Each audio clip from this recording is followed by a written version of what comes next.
আমরা অনেক সময় ভাবি আমি এত ভগবানের নাম করি, পুজো করি, তবুও কেন এত কষ্ট?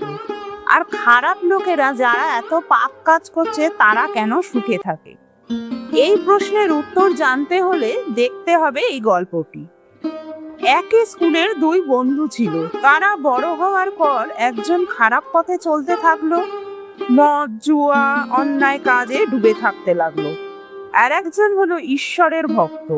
তিনি প্রতিদিন গঙ্গা স্নান সেরে জপ সেবা করত এবং পুজো করত।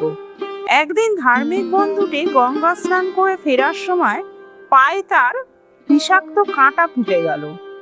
আর ঠিক সেই তখনই পাপী বন্ধুটি ওখান দিয়ে যাচ্ছিল।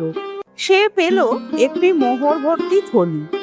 তখন ভক্তের মনে প্রশ্ন জাগলো, আমি ধর্মপথে গেলাম, আমার পায়ের তলায় বিষাক্ত কাঁটা ফুটলো, আর অধর্ম করে পেল মোহরের থলি।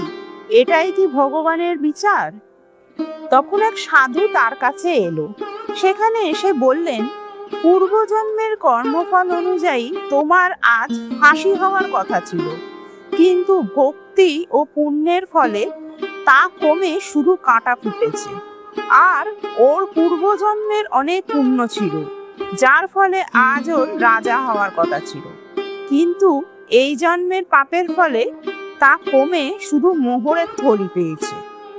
তাই মনে রাখুন, আমরা যখন কোনো ছোট বিপদে পড়ি তখন বুঝতে পারি না যে ভগবান হয়তো এর মাধ্যমেই আমাদের বড় কোনো বিপদ থেকে রক্ষা করছেন।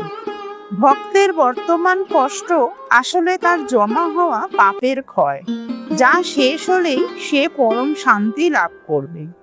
ভগবান কখনো কারোর সাথে অন্যায় করেন না। জয় শ্রীকৃষ্ণ। জীবনে আমরা যে সুখ বা দুঃখ পাই তা শুধু বর্তমানের ফল নয়, এটি আমাদের পূর্বকর্মের ফলও।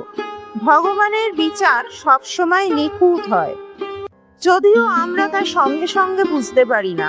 অনেক সময় ছোট কষ্টের আড়ালে লুকিয়ে থাকে বড় বিপদ থেকে রক্ষা, আর সাময়িক সুখের আড়ালে লুকিয়ে থাকে ভবিষ্যতের পতন। আজকের কাহিনী যদি ভালো লেগে থাকে অবশ্যই লাইক ও কমেন্ট করবেন এবং সাবস্ক্রাইব করে দেবেন।